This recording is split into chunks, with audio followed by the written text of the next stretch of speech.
Hi കൂട്ടുകാരെ, നമസ്കാരം. നമുക്കിന്നൊരു ചെറിയ കഥ കേൾക്കാം. കുഞ്ഞു കുട്ടികൾക്കായിട്ടുള്ള ഒരു മോറൽ സ്റ്റോറിയാണ്.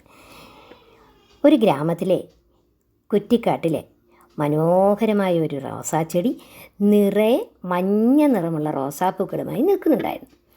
ആര് കണ്ടാലും നോക്കി നിന്ന് പോകും. നമ്മൾക്കെല്ലാം റോസാപ്പൂക്കൾ ഇഷ്ടമല്ലേ? നിങ്ങൾക്കിഷ്ടമല്ലേ? അതുപോലെ നിറയെ പൂക്കളുമായി ഒരു റോസാച്ചെടി.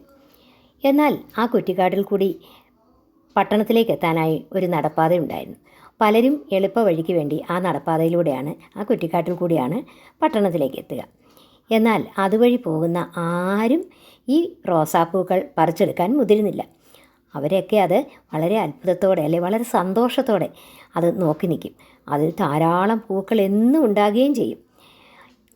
ആൾക്കാർ ആ റോസാപ്പൂക്കൾ കണ്ട് ഒന്ന് നിൽക്കുന്നതല്ലാതെ അത് പറിക്കാറില്ല. അവരുടെ മുഖത്ത് ഒരു സന്തോഷമാണ് അപ്പോൾ നിറയുന്നത്.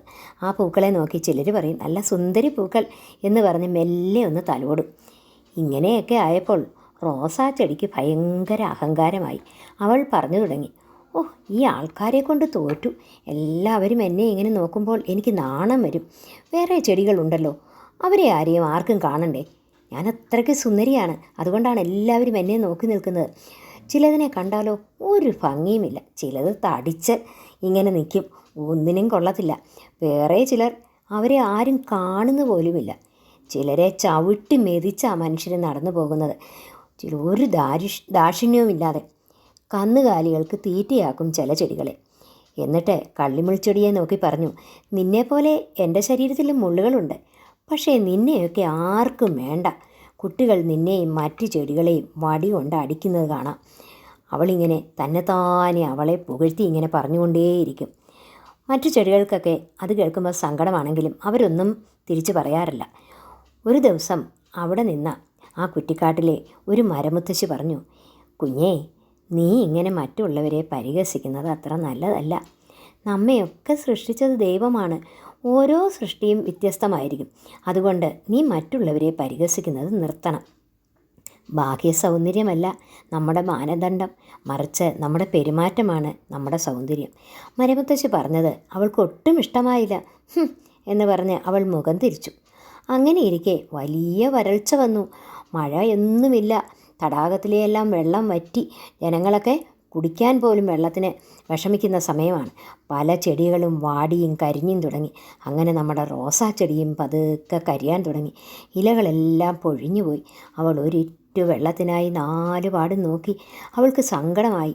ആരും അവളെ തിരിഞ്ഞു നോക്കുന്ന പോലുമില്ല. ചിലർ അവളെ ചവിട്ടി മുള്ളുകൾ കൊണ്ടപ്പോൾ അവൾ അറിയാതെ പറഞ്ഞു തുടങ്ങി, ശല്യം. മനുഷ്യരെ ഉപദ്രവിക്കാൻ വഴിയിൽ വന്ന് കിടന്നുകൊള്ളും. അവളുടെ ആ ഒടിഞ്ഞ കമ്പുകളെടുത്തവരെ വലിച്ചെറിഞ്ഞു. ഇത്രയൊക്കെ പറയാൻ തുടങ്ങിയപ്പോൾ അവൾ സങ്കടമായി.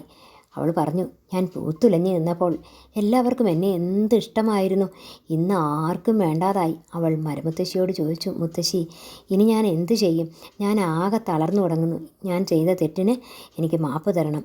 അപ്പം മരമുത്തശ്ശി പറഞ്ഞു, കുഞ്ഞേ, ഇപ്പോൾ എല്ലാം മനസ്സിലായല്ലോ. അഹങ്കാരം പാടില്ല. ആരും നിസ്സാരരല്ല.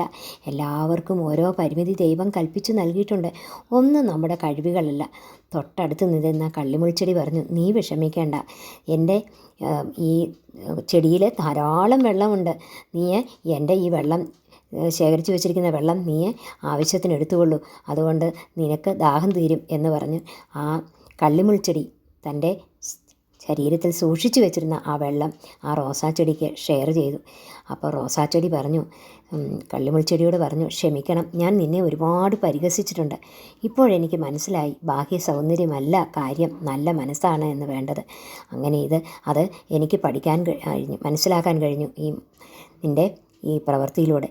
അങ്ങനെ ആ കള്ളിമുൾച്ചെടി കൊടുത്ത ആ വെള്ളത്തിൻ്റെ സഹായത്തോടെ അവൾ പതുക്കെ അവളുടെ ആ ശരീരം തളിരിട്ടു. അതിൽ പൂക്കളുണ്ടായി.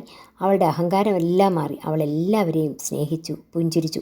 ഒരിക്കലൊരു പെൺകുട്ടി പറഞ്ഞു, നിന്നെ കാണാൻ എന്ത് ഭംഗി, നിൻ്റെ പുഞ്ചിരി കാണാൻ എന്ത് ഭംഗിയാണ്. നിൻ്റെ മുഖം കാണുമ്പോൾ എൻ്റെ സങ്കടം ഓടി എളിക്കും. അത് കേട്ട് അവൾ തല കുമ്പിട്ടു, ദൈവത്തിന് മനസ്സിൽ നന്ദി പറഞ്ഞു. അതെ, പുഞ്ചിരി നമുക്ക് ഒരു റിലാക്സേഷനും മറ്റുള്ളവർക്കൊരു പോസിറ്റീവ് എനർജിയും നൽകും.